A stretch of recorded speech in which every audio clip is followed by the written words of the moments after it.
में हम बात करने जा रहे हैं बहुत ही सेंसिटिव, बहुत ही सीरियस और कॉन्स्टिट्यूशनल मुद्दे पर। ऐसे में मुद्दा बहुत सिंपल तो बिल्कुल भी नहीं है।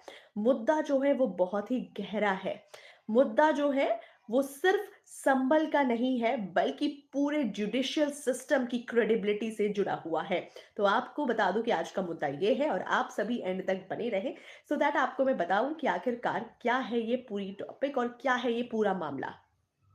सवाल पूरी तरीके से सीधा है कि जिस सीजीएम ने पुलिस ऑफिसर के खिलाफ एफआईआर का ऑर्डर दिया, आखिरकार उसी सीजीएम का ट्रांसफर सिर्फ 11 से 12 दिन के बाद आखिरकार क्यों हो गया।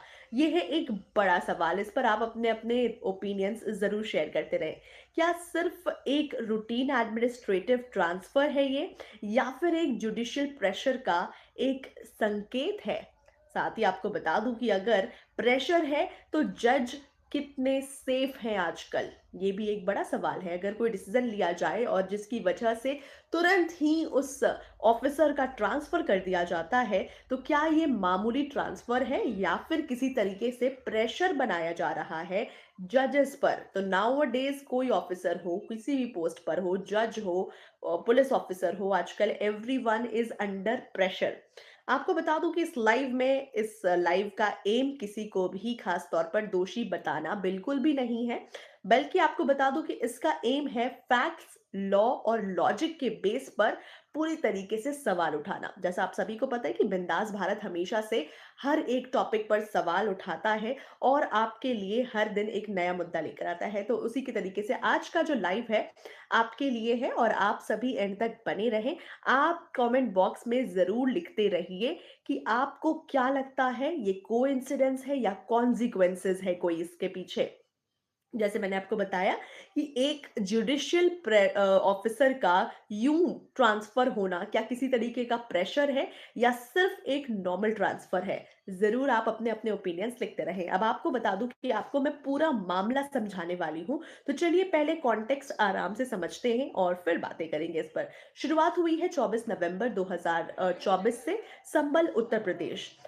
शाही जामा मस्जिद का सर्वे चल रहा है। जामा मस्जिद को हरिहर मंदिर बताने वाले दावे के खिलाफ लगातार जो है वो प्रोटेस्ट जारी है। प्रोटेस्ट धीरे धीरे जहां पर पथराव, आगजनी और फिर पुलिस फायरिंग तक पहुंच चुकी है। ऐसे में रिजल्ट इस पर ऐसा है कि 4 से 5 लोग इस इंसिडेंट में मारे जाते हैं। इनफैक्ट कई लोग इंजर्ड भी हो जाते हैं। साथ ही साथ यूथ आलम को बता दूं कि गोली लगी होती है। ऐसे में पुलिस का इस पर कहना है कि वॉयलेंस प्री प्लान थी, इलीगल वेपन्स को यूज किया गया है और पुलिस ने सिर्फ और सिर्फ अपनी ड्यूटी निभाई है। वहीं लेकिन कहानी आपको बता दूं कि यहीं खत्म नहीं होती है, बल्कि कहानी आलम के पिता यमीन कोर्ट जाते हैं, जिसकी मौत हो जाती है। एक नौजवान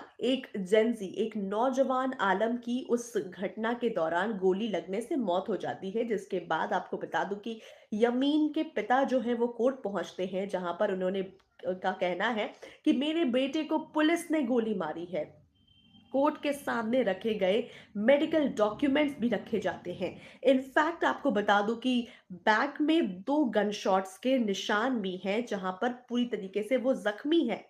हाथ में एक गन शॉट का निशान है। हाथ में एक 2 गन शॉट पीछे की तरफ। हाथ की हड्डी जो है वो बुरी तरीके से फ्रैक्चर हो जाती है।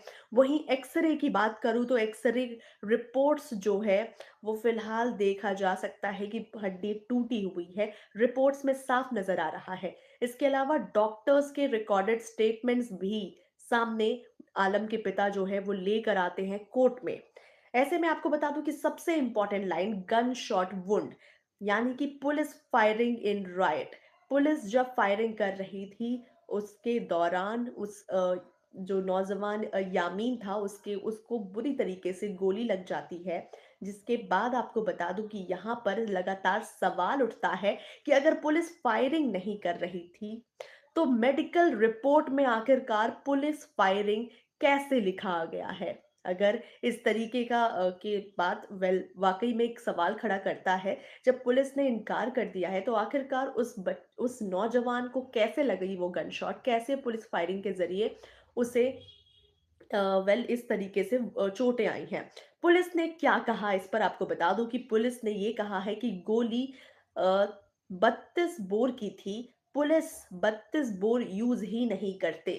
ऐसे में रिपोर्ट्स के मुताबिक गोली जो है वो लगभग 32 बोर की थी। लेकिन यहाँ पर पुलिस ने जो बयान दिया है, पुलिस ने साफ तौर पर इनकार कर दिया है कि हम इतने बोर के गोलियाँ या बंदूक इस्तेमाल ही नहीं करते हैं।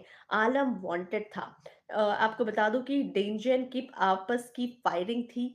कोर्ट ने इस पर क्या देखा है, तो मेडिकल रिपोर्ट्स से मिसमैच, सर्कमस्टेंसेस से कॉन्ट्राडिक्शन और इंडिपेंडेंट डॉक्टर्स के स्टेटमेंट्स, साफ तौर पर ये सब कुछ कोर्ट में मौजूद है। जिस पर फिलहाल आपको बता दूं कि कोर्ट ने कहा है कि पुलिस का वर्जन प्राइमरी एविडेंस के साथ बिल्कुल भी मैच नहीं करता है, क्योंकि जहां पर आपको बता दूं कि रिपोर्ट्स के हिसाब से, मेडिकल रिपोर्ट्स के हिसाब से देखा जा रहा है कि 32 इंच की गोली जो है वो लगभग लगी है, लेकिन यहाँ पर पुलिस साफ तौर पर डिनाई करती हुई नजर आ रही है।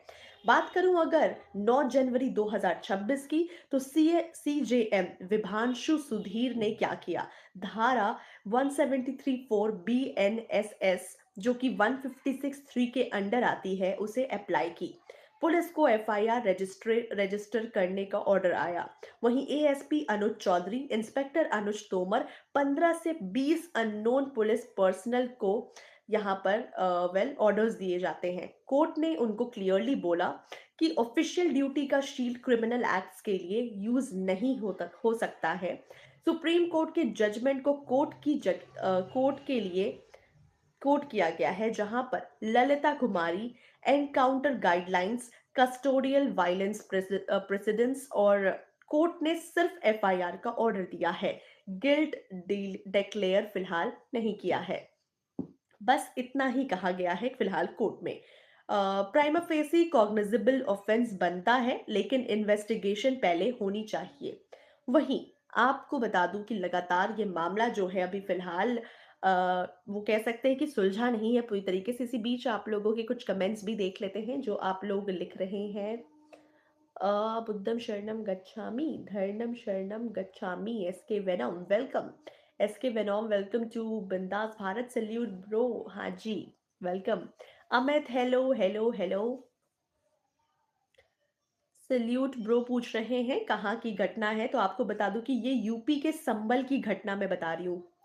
और आपको बता दूं कि अगर मामले में आगे की बात बताऊं, तो यहाँ पर कोल्ड मॉन्क कुछ नहीं होगा, सब मैनेज हो जाता है। ओके, कोल्ड मॉन्क ने तो पहले ही डिक्लेयर कर दिया है कि कुछ नहीं होने वाला इस केस में, ऑलरेडी सब मैनेजेबल है। चलो आपको पहले केस पूरी तरीके से एक्सप्लेन कर दूं, तो आपको बता दूं कि अब आते हैं सबसे बड़े सवाल पर कि 20 जनवरी 2026, सिर्फ 11 दिन के बाद की ये बात है, इलाहाबाद हाई कोर्ट का एडमिनिस्ट्रेटिव ऑर्डर आ जाता है, जिसमें 14 जुडिशियल ऑफिसर्स का तुरंत ही ट्रांसफर कर दिया जाता है।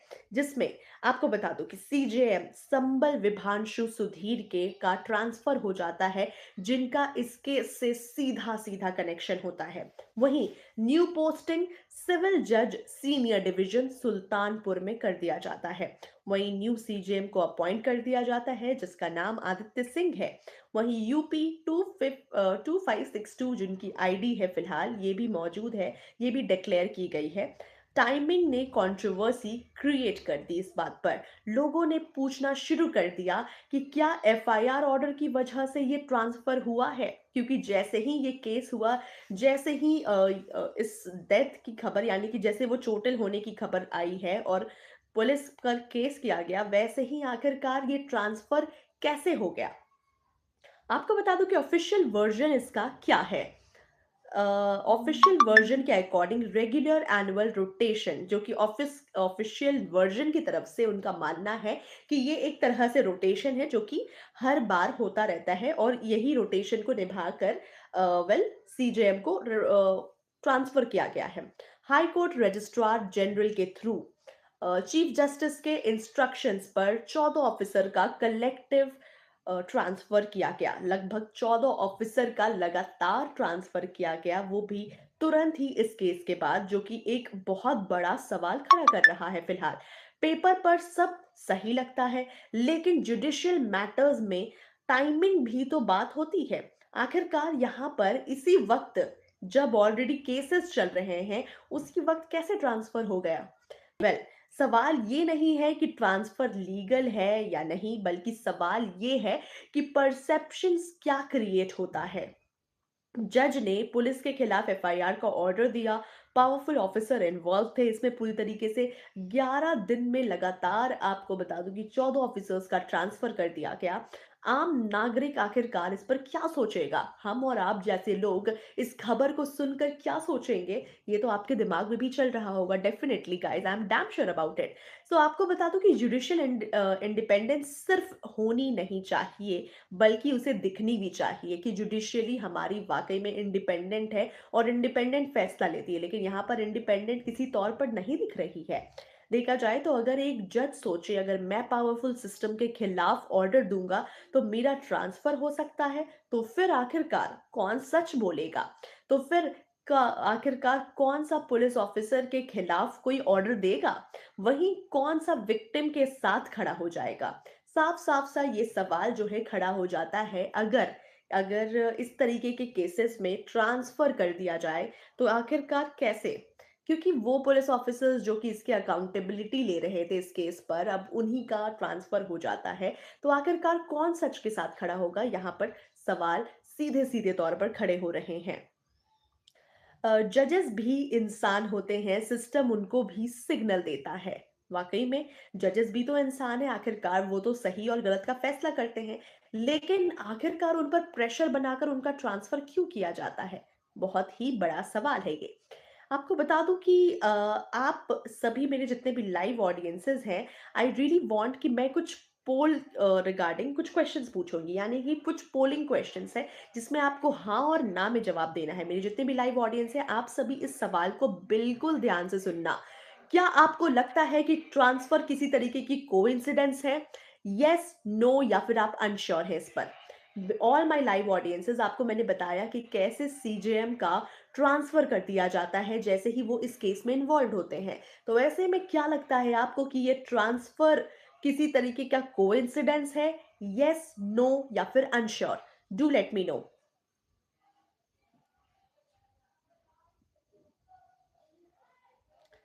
शानुश Shanush, I am already a TV anchor, आप बिल्कुल चिंता मत करो। हाँ जी, एसके वेनम, बिल्कुल सही बोला आपने। सही जवाब। सैल्यूट ब्रो करे, सिस्टम के आगे जनता चिल्लाती रहेगी मगर जनता की कोई नाम नहीं बनता, हार्श रियलिटी। गाइस, मेरे जितने भी लाइव ऑडियंसेस हैं, I really want to know कि क्या लगता है आपको कि आखिरकार ये जो ट्रांसफर है ये किसी तरीके का कोइंसिडेंस है? यस, नो, या फिर आप अनश्योर है इस पर? एनीवन, क्या लगता है आपको कि ये जो ट्रांसफर हुआ सीजेएम का, क्या ये किसी तरीके का कोइंसिडेंस है?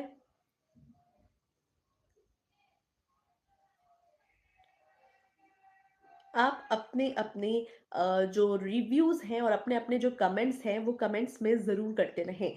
साथ ही आपको आपसे दूसरा सवाल ये है कि अगर जज एफआईआर का ऑर्डर ना देता तो क्या ट्रांसफ़र होता? अगर जज एफआईआर का ऑर्डर ना देता तो क्या ट्रांसफर होता? ये भी सवाल है आपसे। आप इस पर ऑप्शंस आपको दे दूं कि शायद नहीं होता, शायद ही होता, या कह नहीं सकते, ये ऑप्शंस है। इस पर आपको क्या लगता है? आप जरूर इस ऑप्शंस को चूज करके हमारे लाइव में बताएं। आकाश मलिक जी पूछ रहे हैं किसका ट्रांसफर करवा दिया? आकाश जी, मैं लाइव में फिलहाल संबल यूपी की खबर को डिस्कस कर रही हूँ, जिसमें एक नौजवान को गोली लग जाती है एक राइट के दौरान, और सीधा सीधा सा इल्जाम पुलिस पर लगता है। लेकिन यहाँ पर एक सीजेएम जो कि जज हैं, जज के पोस्ट पर हैं, उनको जब वो इस केस में इन्वॉल्व होते हैं और सही और गलत का फैसला करने जाते हैं, तब तक में 11 दिन के अंदर ही उनका ट्रांसफ़र कर दिया जाता है। तो आखिरकार अब यहाँ पर बहुत बड़े-बड़े सवाल है कि जब आप किसी से मदद करने जाओगे और आपका ट्रांसफ़र करवा दिया जाएगा, तो कितना हद तक आजकल लोग फिर अपने हाथ बढ़ाएँगे मदद करने के लिए।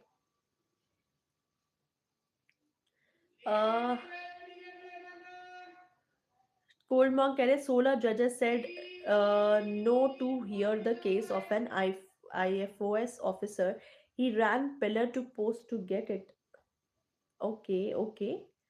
Okay, great, Cold Monk, that you added all this facts. Good. At least आप लोगों के पास कोई भी फैक्ट्स इस केस से जुड़ी हुई भी है तो जरूर आप सभी शेयर कर सकते हैं. You are totally open to share anything, you are totally open to share us with the informations.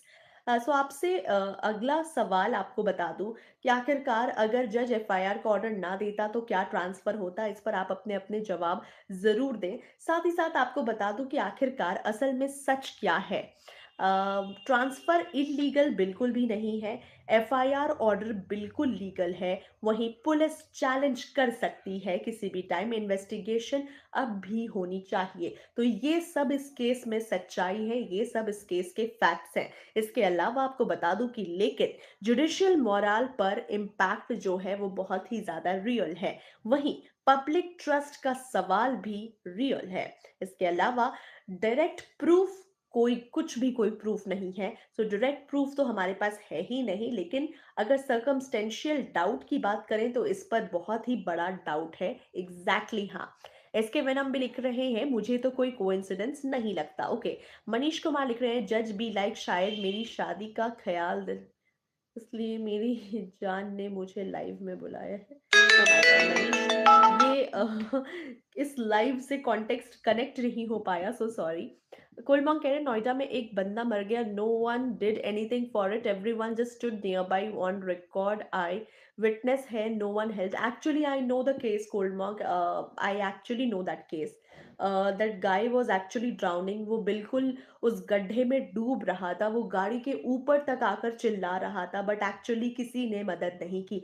So this is actually a live example कि जहाँ पर बहुत ज़रूरत है अवेयरनेस की, यहाँ पर बहुत ज़रूरत है कि हम और आप जैसे लोग जो कि ऑलरेडी पढ़े लिखे हैं, एंड नोएडा जैसे शहर में जहाँ पर कई पढ़े लिखे लोग हैं, शायद वहाँ से वो मदद कर सकते थे, लेकिन वहाँ पर कहीं ना कहीं कुछ भी नहीं हुआ और आखिरकार वो जो शख्स है वो मर जाता है डूब कर. Hello Goldy वालबा, welcome to Bindass Bharat. तो आपको बता दूं कि और डेमोक्रेसी में अगर बात करूं तो डाउट भी सीरियस होता है. इसी बात पर अगर कंक्लूजन पर आते हैं तो मैं ये कह रही हूं कि ट्रांसफर पनिशमेंट था, ऐसा नहीं है. मैंने ये भी कहा है कि टाइमिंग ने डाउट क्रिएट किया है. खास तौर पर अगर इस केस में बात करूं तो वाकई में टाइमिंग ने एक बहुत बड़ा डाउट क्रिएट कर दिया है. सिस्टम को ट्रांसपेरेंट हमेशा रखना चाहिए, क्योंकि इसी टाइम पर आखिरकार ट्रांसफर क्यों किया गया. जुडिशियरी को हमेशा से फियरलेस रहना चाहिए. ऐसा ना हो कि अगर जज किसी तरीके का सही फैसला ले रहा है तो उसको डरा और धमका कर तुरंत से उसका ट्रांसफर कर दिया जाए, ये बिल्कुल गलत है. सवाल ये है, सवाल ये नहीं है कि सीजेएम का ट्रांसफर क्यों हुआ, बल्कि सवाल ये है कि कल कोई और जज एफआईआर का ऑर्डर देने से डरेगा या नहीं. क्योंकि इस जज ने ही एफआईआर का ऑर्डर देने को कहा था पुलिस के खिलाफ, लेकिन यहाँ पर जैसे ही उसने ऑर्डर दिया वैसे ही उसका ट्रांसफर कर दिया जाता है. वहीं अगर जवाब हाँ है तो ये सिर्फ और सिर्फ संबल का मुद्दा बिल्कुल भी नहीं है. ये भारत के न्याय तंत्र का बहुत बड़ा मुद्दा है कि अगर कल के डेट में कोई भी जुडिशरी या कोई भी जज सही का फैसला लेने जाती है किसी बड़े ऑफिसर के खिलाफ तो उसको तुरंत ट्रांसफर कर दिया जाएगा. ये बिल्कुल भी सॉल्यूशन नहीं है और ये बिल्कुल भी सही नहीं है.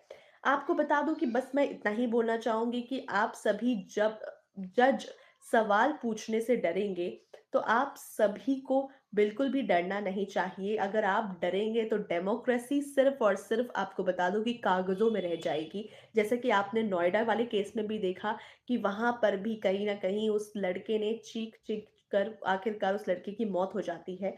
तो यहाँ पर बहुत जरूरी है कि हम और आप जैसे लोग अपने आसपास कुछ भी गलत होता हुआ देखें तो सवाल करें, सवाल करने से बिल्कुल भी नहीं डरें. क्योंकि अगर आप सभी सवाल नहीं करेंगे तो वाकई में कागजों पर ही कहीं ना कहीं हमें सिर्फ और सिर्फ डेमोक्रेसी दिखेगी.